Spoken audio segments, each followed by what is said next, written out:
Shalom, saudara yang dikasihi Tuhan.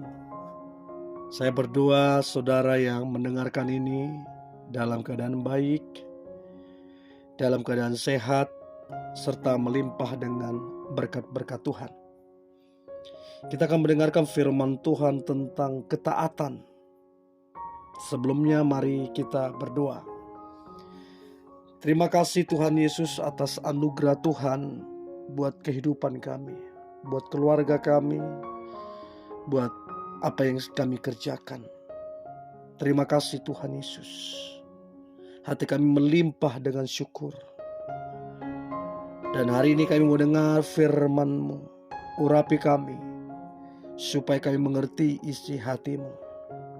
Dalam nama Tuhan Yesus, Tuhan kami, Juru Selamat kami berdoa. Amin. Yosua pasal 6 ayat yang kedua sampai ayat yang kelima. Yosua pasal 6 ayat kedua sampai ayat yang kelima.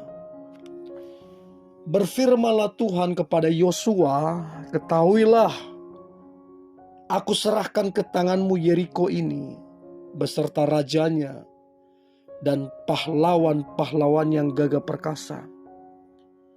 Haruslah kamu mengelilingi kota itu, yakni semua prajurit harus mengedari kota itu sekali saja. Demikianlah harus engkau perbuat 6 hari lamanya. Dan 7 orang imam harus membawa 7 sangkakala, tanduk domba di depan tabut. Tetapi pada hari yang ke-7, 7 kali kamu harus mengelilingi kota itu, sedang para imam meniup sangkakala. Apabila sangkakala tanduk domba itu panjang bunyinya, dan kamu mendengar bunyi sangkakala itu, maka haruslah seluruh bangsa bersorak dengan sorak yang nyaring. Maka tembok kota itu akan runtuh. Lalu bangsa itu harus memanjatnya masing-masing langsung ke depan. Saudara, ada satu perintah dan diikuti dengan janji Tuhan.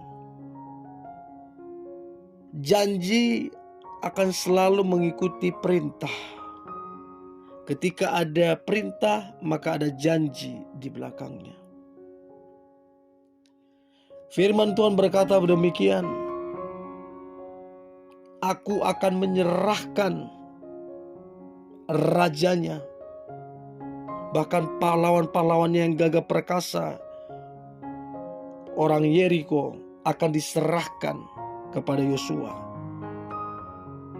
Itu janji yang diberikan. Namun perintahnya, para imam harus mengelilingi tembok Yeriko itu.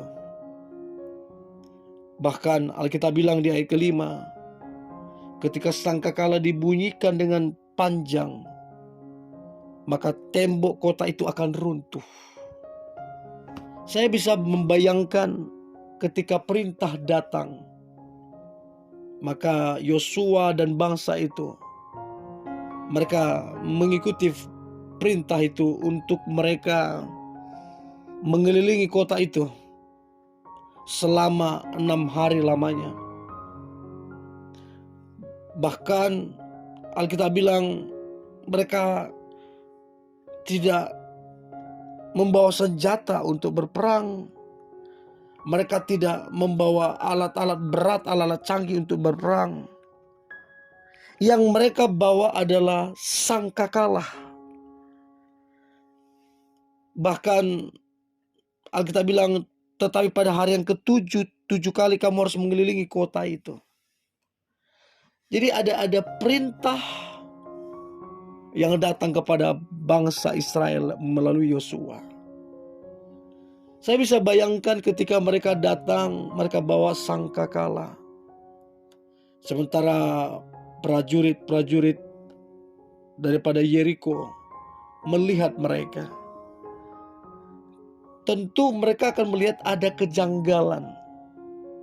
Ada keanehan yang harusnya kalau mau berebut, kalau mau berperang, harusnya ada senjatanya, ada perlengkapannya. Tapi mereka datang dengan sangka kalah. Saudara, berbeda sekali, sering sekali berbeda metode yang dipakai dunia dengan metode yang Tuhan pakai. Metode dunia harus pakai senjata, harus pakai strategi perang. Tapi seringkali metode Tuhan itu sederhana berbanding terbalik. Kenapa bisa demikian? Karena Dia berdaulat, tidak ditentukan oleh pengalaman kita, tidak ditentukan oleh perabotan kita, tapi ditentukan oleh ketaatan kita. Saudara, tembok Yeriko adalah tembok yang sangat besar, sangat tebal, dan saking tebalnya biasa digunakan dipakai untuk balapan kereta kuda. Kenapa bisa demikian? Saking lebarnya. Jadi secara manusia tidak mungkin tembok itu dirubuhkan.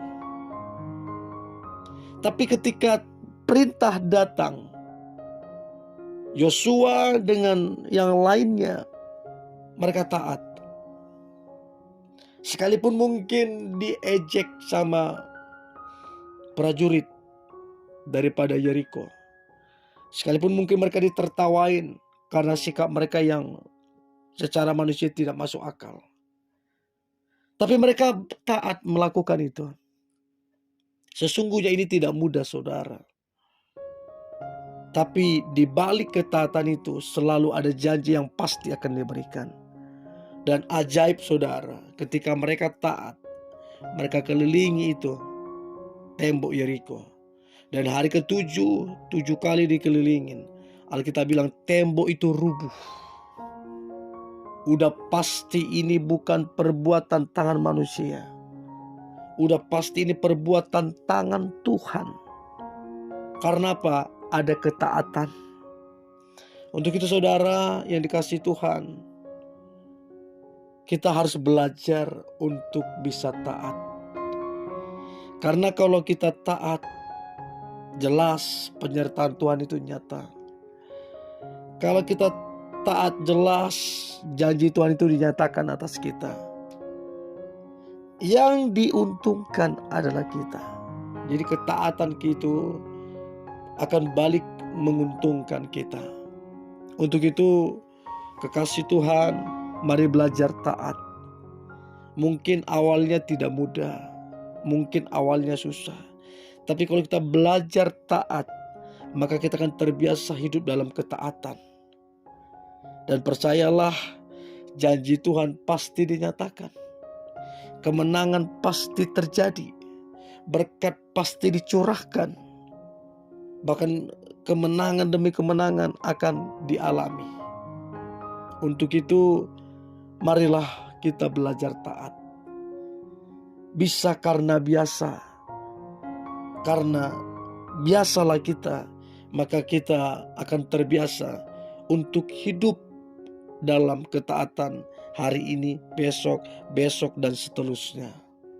Dan saya berdoa, saudara akan mengalami janji Tuhan, kemenangan serta berkat Tuhan yang melimpah. Mari kita berdoa. Terima kasih Tuhan Yesus atas anugerah Tuhan. Kami ada sampai hari ini karena berkat Tuhan. Dan aku berdoa Tuhan Yesus buat umat-Mu. Biarlah kami belajar taat. Dan aku percaya sepanjang tahun ini kami akan mengalami kemenangan. Kami akan melihat penyertaan Tuhan.